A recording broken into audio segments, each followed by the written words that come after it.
꽃매미는 매년 포도와 같은 과수에 치명적인 해를 입히는 대표적인 외래 해충입니다. 그런데 올봄 이른 꽃매미주의보가 내려졌는데요. 지난 겨울 따뜻한 기온 때문에 꽃매미 알의 생존율이 역대 최고 수준이라 심각한 병해충 피해가 예상된다고 합니다. 네, 그렇다면 이 꽃매미 주의보 지금 얼마나 심각한 상태이고 또 대책은 없는지 자세히 알아보겠습니다. 네, 경기도 농업기술원 환경농업연구과 이영수 박사 연결됐습니다. 안녕하십니까? 네, 안녕하십니까. 네, 이 꽃매미 이름만 들어서는 굉장히 이름이 예쁘다 이런 생각이 드는데 우리 과수에 좋지 않은 영향을 주는 병해충이라고요. 우선 이 꽃매미가 언제부터 나타난 건지 좀 설명해 주시죠.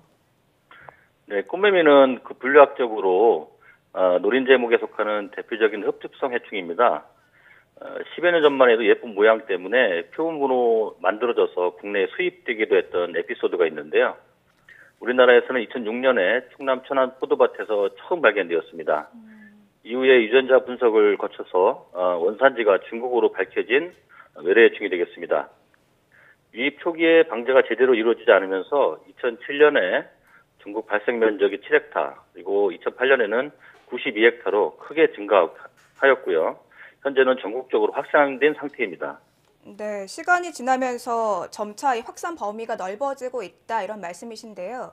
그렇다면 네네. 구체적으로 좀 어떤 피해를 주고 있는지도 설명을 좀 해주시죠. 꽃매미 피해는 주로 포도에서 나타나는데요. 네. 식물체 양분을 흡집하면서 식물체가 잘 자라지 못하게 하거나 심할 경우 말라 죽게 할 수 있습니다. 특히 먹이를 먹는 과정에서 많은 배설물을 배출하게 되는데 이 배설물들이 식물체 잎이나 과일에 떨어지면서 검게 그을린 듯한 피해를 주기도 하고요. 이럴 경우 과일의 상품 가치가 아주 크게 떨어지게 됩니다. 올해 꽃매미가 역대 최고 수준으로 증가할 것이다 이런 관측이 나왔더라고요. 지금 앞서서 저희가 겨울이 굉장히 좀 따뜻했다. 그래서 알이 네. 많이 살아남았다라고 말씀을 드렸는데 구체적인 네. 이유에 대해서 좀 설명을 해주시죠. 꽃매미는 아열대성 해충입니다. 그래서 겨울철 날씨가 이듬해 발생에 큰 영향을 받게 되는데요. 꽃매미는 알로 월동을 하는데 이 때문에 경기도에서는 2010년부터 꽃매미 월동 알의 생존율을 조사해오면서 방제 대책을 계속 세워오고 있습니다.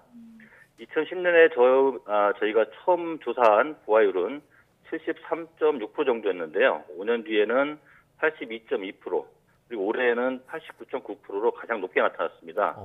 이 수치는 거의 자연 부하율에 가까운 수치라고 보시면 되고요. 겨울철 날씨가 따뜻해지면서 얼어 죽은 꽃매미가 많이 줄었고 또 많은 수의 꽃매미가 발생해서 피해를 줄 것으로 예상하고 있습니다. 그러니까 이 지구 온난화가 병해충에도 영향을 준다. 결국엔 우리에게 그 과수 피해로 이어지니까 직접적인 피해로 이어진다 이런 말씀이신데 네네. 그렇다면 이 겨울철에 따뜻해지는 게 이 꽃매미 월동 생존율에 구체적으로 얼마나 영향을 주는 겁니까?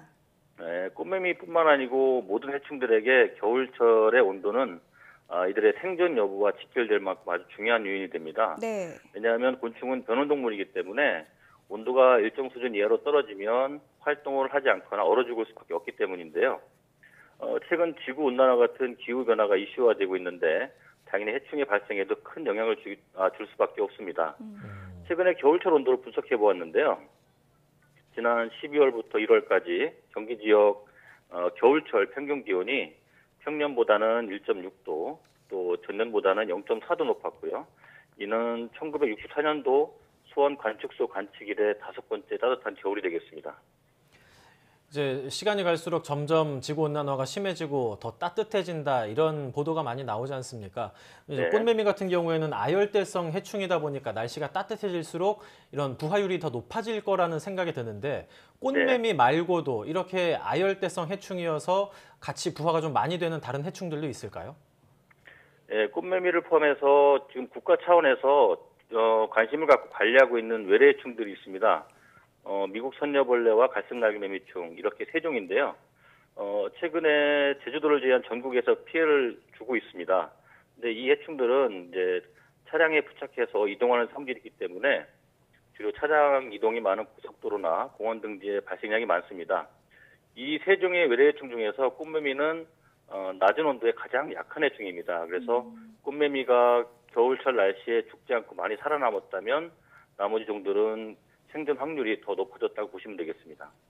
네, 여러 농작물 피해도 농민들의 피해가 좀 우려가 되는 상황인데 무엇보다 대책이 제일 중요하지 않겠습니까? 이 대책 마련 어떻게 진행이 되고 있습니까?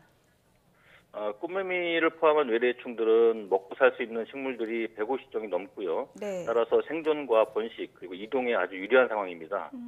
이번에 겨울철 높아진 온도 때문에 해충들의 생존율이 높아진 것 외에 겨울잠에서 깨어나는 시기도 빨라질 수 있는데요.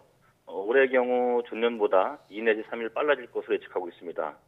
따라서 경기도는 병해충 방재단을 긴급 소집하고요.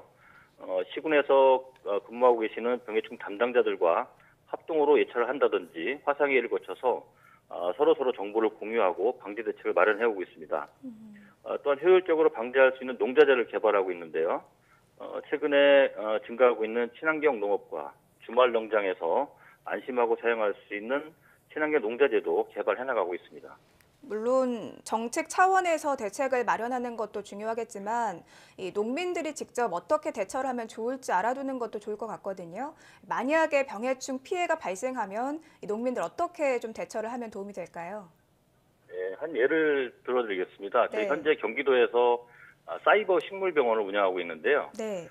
이거는 농업인을 포함해서 도시민까지 병해충이 발생했을 때 스마트폰이나 인터넷으로 진단을 의뢰하고 전문가들이 실시간으로 진단을 해주는 서비스입니다.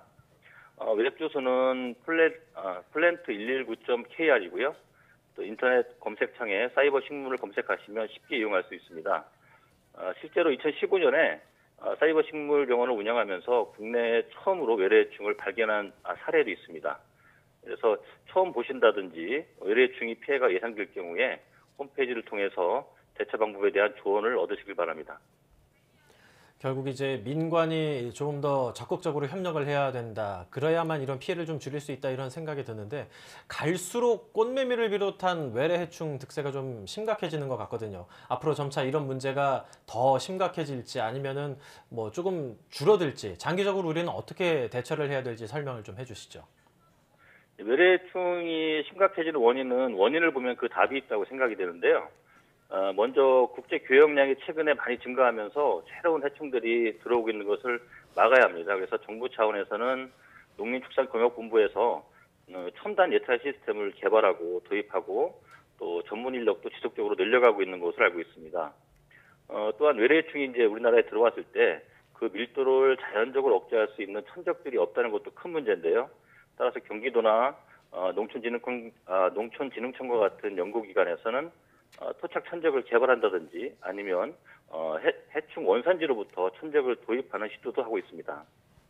마지막으로 새로운 해충이 들어왔을 때 농업인들이 인식을 못해서 피해를 많이 키우는 경우가 있는데요. 따라서 저희는 앞으로 농업인분들이 빨리 알 수 있도록 홍보와 교육을 더욱 강화해 나갈 계획입니다. 인간이 자연을 이기기는 쉽지 않겠지만 적어도 피해가 커지지 않도록 정부 차원에서도 더욱더 적극적으로 또 농업인들 스스로도 좀 더 적극적으로 정부에 문의해보는 게 굉장히 중요할 것 같습니다. 지금까지 경기도 농업기술원 이영수 농업기술사였습니다. 오늘 말씀 감사합니다. 네, 감사합니다.